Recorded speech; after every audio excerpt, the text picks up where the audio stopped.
Hello everyone, welcome back to my channel and today we are going to talk about active into passive voice. This is our basic lesson. ये आपके लिए helpful होगा schools के लिए भी और competitive exams के लिए भी. एडवांस लेवल का जो एक्टिव पैसिव है वो हम अगली वीडियो में डिस्कस करेंगे. तो आज हम पहले शुरू करते हैं आज के बेसिक लेवल से. तो सबसे पहले हम रूल्स की बात करते हैं जो सिंपल सेंटेंस के लिए हैं. Actually active into passive voice में आपके 3 तरह के सेंटेंसेस हैं जो चेंज किए जाते हैं. Simple sentences, interrogative and imperative sentences.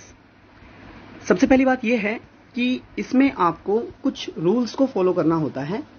तो सबसे पहला जो रूल है, आपको फाइंड आउट करना होता है ये दिए हुए सेंटेंस में ऑब्जेक्ट क्या है. अगर आपको ऑब्जेक्ट मिल जाता है तो फिर आप ऑब्जेक्ट के बेस से उसको सब्जेक्ट बनाते हैं. जनरली ये हमारे ऑब्जेक्ट हैं जो हमें चेंज करने होते हैं. तो आपको ढूंढना है मी वर्ब के बाद में, और मी को बनाना है आई.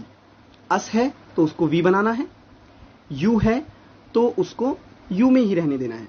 हर है तो उसका शी बना देते हैं, और हिम है तो उसको ही बना देते हैं. दैम है तो उसको दे बना देते हैं.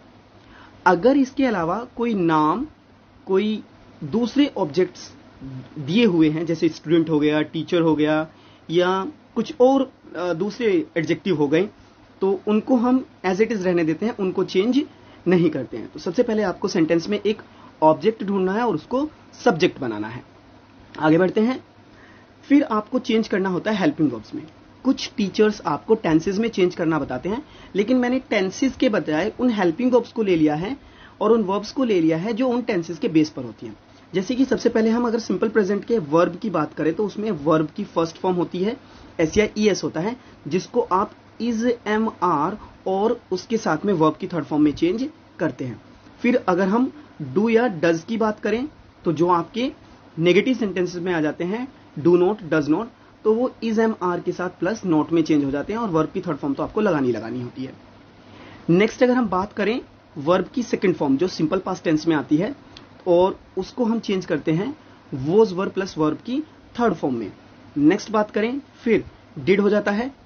डिड जो आपके नेगेटिव सेंटेंस में यूज होगा, डिड नॉट, है ना, तो फिर आप उसको वॉज वर्ब प्लस नॉट में चेंज कर देंगे, वर्ब की थर्ड फॉर्म ही रहेगी. विल या शैल होते हैं तो वो विल बी में चेंज होते हैं. शैल बी में चेंज होने के चांसेस बड़े कम होते हैं, तो आपको शैल बी मैंने इसलिए बताया नहीं है, तो आपको चेंज करना भी नहीं है. आपको सिर्फ हमेशा विल या शैल आए तो उसको विल बी में चेंज कर देना है पैसिव वॉइस में. फिर आपका आ गया इज, एम, आर, जिसमें आपका प्रेजेंट कंटिन्यूअस होता है और इसको आप चेंज करते हैं इज, एम, आर के साथ में वर्ब की बीइंग वाली जो फॉर्म होती है वो लगाते हैं, और फिर उसके बाद में वर्ब की थर्ड फॉर्म का आप इस्तेमाल करते हैं. थर्ड यूज की बात कर लेते हैं. थर्ड रूल क्या है? थर्ड रूल ये है कि आपको हमेशा वर्ब की थर्ड फॉर्म, मतलब पास्ट जो पार्टिसिपल होता है जिसे आप बोलते हैं, वो पास्ट पार्टिसिपल वर्ब की थर्ड फॉर्म हमेशा आपकी हेल्पिंग वर्ब के बाद में यूज की जाती है. अच्छा, बात करते हैं वर्ब की थर्ड फॉर्म के बाद में आ गया आपका बाई. अब बाई जो है वो हर जगह यूज नहीं होता, ये आपको ध्यान रखना है. ये मैं चीज आपको बताऊंगा आगे कि बाई कहां कहां पर यूज नहीं होता. वैसे तो अधिकतर वर्ब की थर्ड फॉर्म के बाद में बाई ही यूज होगा, लेकिन कहां कहां नहीं होगा वो मैं आपको बता दूंगा. वो वर्ब पे डिपेंड करता है कि कौन सी वर्ब आप लिख रहे हैं. वो चुनिंदा वर्ब है, वो आपको याद कर लेनी है. आगे बढ़ते हैं. अब जो सब्जेक्ट आपका था उस सब्जेक्ट का ऑब्जेक्ट आपको बना देना है. तो यूज ऑब्जेक्ट ऑफ सब्जेक्ट. जो आपका आई है तो उसका मी बना देना है, अस है तो उसका बाई, वी है तो उसका अस बना देना है. इस तरह से आप ऑब्जेक्ट का सब्जेक्ट बनाते हैं. Except some unimportant subject. देखो कुछ सब्जेक्ट ऐसे आते हैं जो पैसिव वॉइस में लिखे ही नहीं जाते. उन सब्जेक्ट के बारे में भी मैं आपको बताऊंगा कि ये ऐसे सब्जेक्ट्स हैं जिनको आप पैसिव वॉइस में लिखते ही नहीं है, और आपका जो सेंटेंस है वो केवल वर्ब की थर्ड फॉर्म पे आकर रुक जाता है. चलिए कुछ एग्जांपल्स ले लेते हैं. जैसे मैंने फर्स्ट एग्जांपल लिया है सिंपल प्रेजेंट टेंस से, शी स्पीक्स इंग्लिश. अब यहां पर इंग्लिश जो है वो आपका ऑब्जेक्ट है, और ये इंग्लिश इज स्पोकन बाय हर, ये आपका बन गया. नेक्स्ट सेंटेंस की अगर बात करें, that is I know you. I know you, you are known to me. अब देखिए यहां पर बाई नहीं आया, तो नो उनमें से, उन वर्ब्स में से एक वर्ब है जो बाई के द्वारा फॉलो नहीं किए जाते, तो इसलिए यहां पर टू आया है. तो you are known to me बन गया है. तो वर्ब का फर्स्ट फॉर्म ही और वर्ब का थर्ड फॉर्म यहां पर आ गया, सिंपल प्रेजेंट टेंस है, लेकिन यहां पर बाई के बजाय टू का यूज किया गया है. आगे बढ़े, पास्ट कंटिन्यूअस वॉज वर, उसमें हेल्पिंग वर्ब होता है और वॉज वर के साथ में भी आपको बीइंग ही जोड़ना होता है। फिर हम बात करते हैं प्रेजेंट परफेक्ट की, जहां पर आपका हेल्पिंग वर्ब होता है हैज या हैव, जिसमें आप हैज और हैव के साथ में बीन जोड़ देते हैं उस वाले ऑब्जेक्ट के हिसाब से, जो ऑब्जेक्ट जिसको आपने सब्जेक्ट बनाया हुआ है। सिंगुलर है तो हैज बीन हो जाएगा, प्लूरल है तो हैव बीन हो जाएगा। फिर आया आपका हैड, और हैड को बना देते हैं आप हैड बीन। तो इस तरह से ये आपकी हेल्पिंग वर्ब है बेसिक वाली। आगे बढ़ते हैं, आपका बचा will have shall have, future perfect जो आप बात करते हैं, तो जिसमें आप विल हैव बीन या शैल हैव बीन बना देते हैं। फिर नेक्स्ट होते हैं आपके मॉडल वर्ब्स। अब देखिए मॉडल वर्ब कितने होते हैं, can, may, could, might, shall, should, will, would, ये सब जो होते हैं मॉडल वर्ब्स होते हैं। और मॉडल वर्ब में आपको मॉडल वर्ब तो चेंज करना नहीं होता, लेकिन उसके साथ में आप ये बी जो लिखा हुआ है, इस बी को आप ऐड कर देते हैं। तो इस तरह से कैन, बी या मे बी बन जाता है और वर्ब की थर्ड फॉर्म यूज हो जाती है।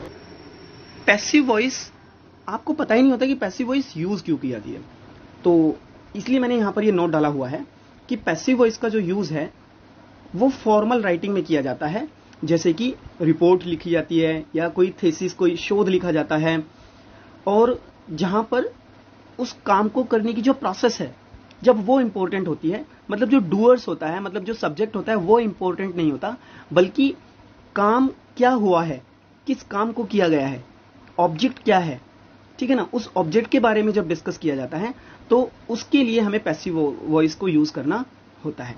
ये ऑब्जेक्टिव होता है पैसिव वॉइस को यूज करने के लिए। आगे बढ़ते हैं, अब आगे बात करते हैं ही रॉट ए बुक, ये सिंपल पास्ट है।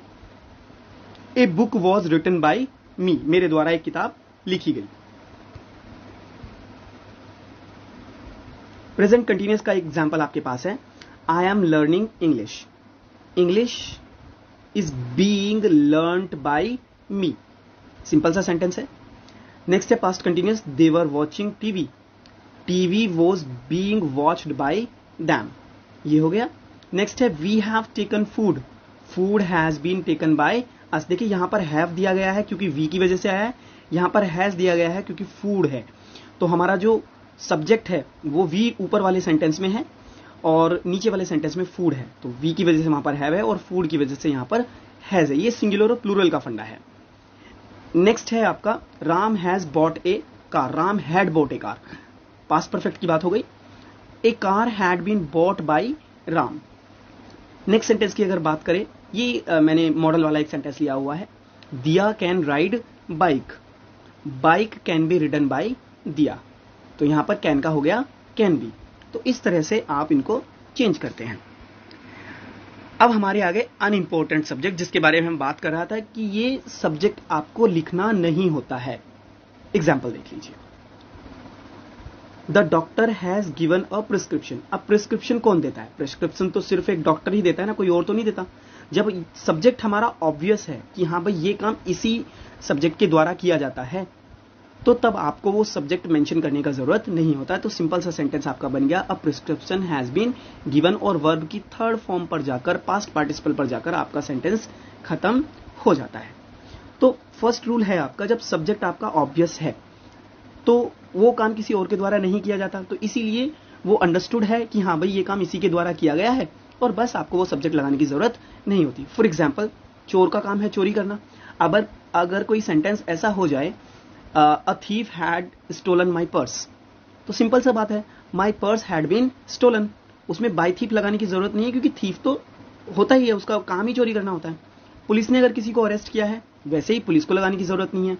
टीचर ने अगर कोई टॉपिक पढ़ा दिया है तो पढ़ाने का काम टीचर का होता है। तो इस तरह के जो सब्जेक्ट्स हैं जिनका काम ऑब्वियस होता है और वो एक्शन उन्हीं से रिलेटेड होता है, तो उस सब्जेक्ट को पैसिव वॉइस में लगाने की जरूरत नहीं होती है। नेक्स्ट, जब हमें ये नहीं पता कि काम किसने किया है, सब्जेक्ट है कौन, काम करने वाला कौन है, अननोन होता है सब्जेक्ट, तो उस केस में हमें ऑब्जेक्ट लगाने की जरूरत नहीं होती है, बाय प्लस ऑब्जेक्ट लगता नहीं है। Someone has taken my pen, किसी ने मेरा पेन ले लिया। अब ये किसी ने पता ही नहीं कौन है, ये एक अननोन सब्जेक्ट हो गया, तो इसीलिए my pen has been taken, इसमें बाय समवन लगाने की जरूरत नहीं है। वैसे ही आपके दूसरे और सब्जेक्ट हैं, समबडी ऐसा ही हो गया, एनीबडी ऐसा ही हो गया, नो वन ऐसा ही हो गया, नोबडी ऐसा ही हो गया, और नन ऐसे ही सब्जेक्ट हो गए जिन सब्जेक्ट को लगाने की जरूरत नहीं होती है। रूल थर्ड की बात कर लेते हैं इसमें। देखिए, एक तो वर्ड है पीपल और दूसरा वर्ड है वी। जब इन सब्जेक्ट्स को यूनिवर्सल सेंटेंस में यूज किया जाता है, यूनिवर्सल सेंटेंस मतलब ऐसे काम जिन्हें सब करते हैं, तो उसमें हमें उन ऑब्जेक्ट्स में पीपल और वी को लगाने की जरूरत नहीं होती है। जैसे we should obey our parents. अब ये जरूरी थोड़ी कि हमें ही अपने पेरेंट्स का रिस्पेक्ट करना चाहिए, उनकी आज्ञा माननी चाहिए। ये तो एक यूनिवर्सल बात होगी, हाँ भाई सभी को अपने पेरेंट्स की बात माननी चाहिए। तो आवर पेरेंट्स, हमारे माता पिता जो हैं, हमारे माता पिता से मतलब है, मतलब जो सबके माता पिता हैं, उनका रिस्पेक्ट किया जाना चाहिए। नेक्स्ट हो गया people should follow the rules. अब ये लोग जो हैं ये यहां पर यूनिवर्सल हो गया, किसी एक क्राउड के लिए, किसी एक भीड़ के लिए यहां पर यूज नहीं किया जा रहा है, तो इस हिसाब से यहां पर पीपल यूनिवर्सल हो गया। तो रूल्स शुड बी फॉलोड, अब यहां पर बाय पीपल लगाने की जरूरत नहीं है। नेक्स्ट हम बात कर लेते हैं, एक नोट मैंने यहां पर डाला हुआ है, don't change anything after preposition. अगर प्रेपोजिशन सेंटेंस में आ जाता है ऑब्जेक्ट के बाद में, ध्यान रखिएगा ऑब्जेक्ट के बाद में, जैसे यहां पर ये एप्पल है और इसके बाद में इन आ रहा है, तो जो लॉन्ग सेंटेंसेस हैं उन लॉन्ग सेंटेंसेस में हम प्रेपोजिशन के बाद में कुछ भी चेंज नहीं करते हैं, सिर्फ ऑब्जेक्ट को उठाया, उसको सब्जेक्ट की जगह ले गए और बाकी का जो बाद का जो पोर्शन बचा हुआ है वो एज इट इज सेंटेंस के लास्ट में रख दिया जाता है। तो ये चीज आपको ध्यान में रखनी है जब आप लॉन्ग सेंटेंसेस को पैसिव में चेंज कर रहे हैं। ही टेक्स एप्पल इन ब्रेकफास्ट, तो Apple is taken by him in breakfast, तो इन ब्रेकफास्ट लास्ट में था प्रेपोजिशन के बाद में और वो एज इट इज यूज किया गया है। आगे बढ़ते हैं, रूल्स ऑफ टू ऑब्जेक्ट्स। जब आपके पास दो ऑब्जेक्ट होते हैं एक सेंटेंस में, उसको हम कैसे चेंज करेंगे? तो सब्जेक्ट जो है किसी भी ऑब्जेक्ट से बनाया जाता है, चाहे वो डायरेक्ट ऑब्जेक्ट हो चाहे वो इनडायरेक्ट ऑब्जेक्ट होता है। डायरेक्ट ऑब्जेक्ट वो होता है जो वर्ब के डायरेक्ट टच में आता है, जिसका इंपैक्ट वर्ब पर डायरेक्टली पड़ता है, उसे डायरेक्ट ऑब्जेक्ट बोला जाता है। जैसे रोट यहां पर लिखा हुआ है, रोट के डायरेक्ट टच में आया है हिम, पहले हम ए लेटर से चेंज कर रहे हैं फर्स्ट ऑब्जेक्ट, तो a letter was written to him. अब जब आप सेकेंडरी ऑब्जेक्ट से बना रहे हैं तो आपको इसमें टू ऐड करने की जरूरत होती है, ये चीज ध्यान रखने वाली है। लेकिन अगर आप फर्स्ट ऑब्जेक्ट से मतलब डायरेक्ट ऑब्जेक्ट से अगर आप बना रहे हैं तो उसमें आपको टू लगाने का जरूरत नहीं होता है। He was written a letter by me, बस ये आपका चेंज होता है दो ऑब्जेक्ट में। तो दोनों ऑब्जेक्ट से मैंने चेंज कर रखा है। एक और एग्जांपल मैंने लिया हुआ है, she gave me a gift, उसने मुझे एक गिफ्ट दिया। अब पहले से मैंने बनाया है इनडायरेक्ट ऑब्जेक्ट से a gift was given to me, यहां पर भी देखो टू ऐड किया गया है क्योंकि ये आप सेकेंडरी ऑब्जेक्ट से बना रहे हैं, इनडायरेक्ट ऑब्जेक्ट से बना रहे हैं। अब अगर आप डायरेक्ट ऑब्जेक्ट से बनाते हैं तो डायरेक्ट ऑब्जेक्ट आपका आई हो गया, I was given a gift bye हर। तो ये चीजें हैं आपकी डबल ऑब्जेक्ट वाली। नेक्स्ट अब बात कर लेते हैं इंटेरोगेटिव सेंटेंसेस। देखो इंटेरोगेटिव सेंटेंस जो होते हैं सिंपली चेंज हो जाते हैं जब वो हेल्पिंग वर्ब से चेंज होते हैं। तो डू का इज बन गया क्योंकि सिंपल प्रेजेंट है तो सिंपल प्रेजेंट में हो गया। Do you play chess, is chess played by you, subject का ऑब्जेक्ट, ऑब्जेक्ट का सब्जेक्ट, वेरी सिंपल। नेक्स्ट है मैंने WH वर्ड का एक सेंटेंस ले रखा है why do you play chess, तो वाई से ही स्टार्ट हो गया, why is chess played by you, simple, subject का ऑब्जेक्ट, ऑब्जेक्ट का सब्जेक्ट बन गया। और इसी तरह से आप वैन का भी यही बनाएंगे, हाउ का भी यही बनाएंगे और वेयर का भी आप इसी तरह से सेंटेंस चेंज कर लेंगे।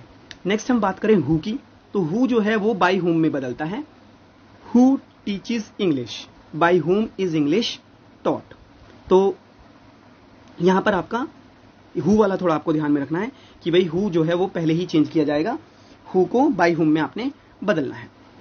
नेक्स्ट है आपका व्हाट डू यू टीच। अब वॉट वाले में भी थोड़ा सा चेंज होता है क्योंकि वॉट वाले में कोई ऑब्जेक्ट नहीं होता, ऑब्जेक्ट वॉट अपने आप में होता है। तो वॉट के जैसे ही हाउ मच भी होता है और हाउ मैनी भी बिल्कुल वैसा ही होता है। तो ये आपको ध्यान में रखना है कि वॉट और हाउ मच हाउ मैनी तीनों का रूल एक जैसा रहेगा। इसमें ऑब्जेक्ट नहीं मिलता है, ऑब्जेक्ट शुरू में ही लिखा रहता है। So what do you teach, what is taught by you. तो इस तरह से ये सेंटेंस आपको बनाने होते हैं। आगे बढ़ते हैं,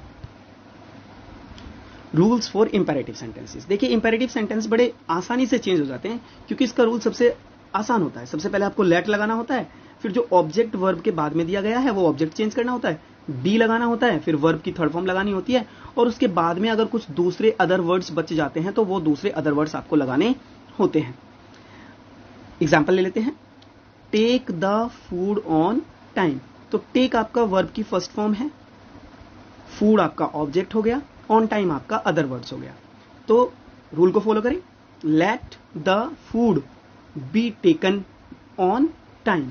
अब इसमें बाई वगैरह तो कोई है नहीं, क्योंकि सब्जेक्ट इंपेरेटिव सेंटेंस में होता नहीं है। इस तरह से आपको आगे बढ़ना है। फिर नेक्स्ट सेंटेंस है आपका, you are suggested to take the food on time. मतलब ये दूसरा तरीका है कि आप इस बात को ऐसे भी बोल सकते हैं कि भाई आपको सजेस्ट किया जा रहा है कि आप फूड को टाइम पर लें। तो इस तरह से आप यू आर ऑर्डर्ड भी कर सकते हैं, यू आर रिक्वेस्टेड भी कर सकते हैं, अगर प्लीज वाला सेंटेंस है तो यू आर कमेंडेड भी कर सकते हैं, यू आर ऑर्डर्ड भी कर सकते हैं। ये चीजें डिपेंड करती हैं कि भाई सेंटेंस का नेचर क्या है। अगर उसमें ऑर्डर है, कमांड है, सजेशन है, एडवाइस है, तो इस तरह से आपको यूज करना होता है। नेक्स्ट आपका सेंटेंस है डोंट वेस्ट द वाटर। अब डोंट वेस्ट द वाटर है, ये मैंने दोनों तरीके से बनाया है। Let the water not be wasted, एक तो ये बन गया आपका, और you are ordered not to waste the water. अब दोनों तरीके में से आप जो भी आपको आसान लगता है सेंटेंस को बनाने के लिए, इंपेरेटिव सेंटेंस के लिए आप जो सा तरीका चाहें उसे बना सकते हैं। लेट से भी बन जाएगा, और you are ordered, requested, suggested और इनसे भी बन जाएगा। ये प्लीज वाला सेंटेंस है, you are requested to plus verb की फर्स्ट फॉर्म, तो ये इस तरह से आपको बनाने होते हैं। Please help me, you are requested to help me. Please don't go there, you are requested not to go there. Don't वाले में नॉट टू लगा देते हैं, और नहीं तो वर्ब की फर्स्ट फॉर्म को टू से ऐड कर देते हैं। नेक्स्ट सेंटेंस है आपका, अगर कोई सेंटेंस आपका लेट से ही स्टार्ट हो रहा हो तो उसे कैसे चेंज करेंगे। अब उसको चेंज करने के लिए आपको ये देखना है, दे शुड बी, मतलब इसमें आपको शुड बी लगा दिया जाता है, और ये जो ऑब्जेक्ट है आपका दैम, इस दैम को आपने सब्जेक्ट में बदल दिया जाता है। Let us help them, they should be helped, ये दैम का दे कर दिया, लेट की जगह हमने शुड बी कर दिया, और हेल्प का हेल्प कर दिया। वर्ब की थर्ड फॉर्म यूज करनी है। अब हम जिन वर्ब्स की बात कर रहे थे भाई, जिनके पीछे बाई नहीं आता है, देखो अगर आपके सेंटेंस में आ गया सरप्राइज तो आपको एट लगाना है, सरप्राइज्ड बाई नहीं लगाना है। शॉक्ड आ गया, यू शॉक्ड मी, सो उसको बनाएंगे आप I was shocked eight you. तो इस तरह से ये अनॉयड एट आ गया, अमेज्ड एट आ गया, अलार्म्ड एट आ गया। Pleased at, displeased at, offended at, ये बिहेवियर के लिए है, ध्यान रखना। ये उसके लिए नहीं होता है, पर्सन के लिए नहीं होता है। ऊपर वाले जो सेंटेंसेस हैं, ऊपर वाले जो वर्ब्स हैं, वो पर्सन के साथ में यूज किए जाते हैं, और ये जो हैं किसी बिहेवियर के लिए तरह से बना सकते हैं। I am pleased at your performance, तो ये बिहेवियर हो गया एक तरह से उसको यूज करने के लिए। नेक्स्ट हो गया प्लीज्ड विद पर्सन। जब आप किसी इंसान से खुश होते हैं तो उसके लिए आपको प्लीज्ड विद लगाना होता है, प्लीज्ड एट नहीं लगता, ध्यान रखना इस चीज का। प्लीज्ड एट केवल बिहेवियर के लिए लगेगा, प्लीज्ड विद जो है वो किसी पर्सन के साथ लगेगा। मैरिड टू, मैरिड बाई नहीं बनेगा, किसी से शादी हुई है तो उसमें मैरिड टू हो जाएगा। नोन टू हमने पहले ही बात कर लिया कि नो के साथ में भी आपको टू लगाना है। Satisfied with, lived with, content in, इनके साथ में ये आपको जो वर्ब्स हैं ये याद कर लेने की भाई अगर ये वर्ब्स आ गई तो इसके साथ में कहां एट लगेगा, कहां इन लगेगा। बाई इनके साथ में आपको यूज नहीं करना है।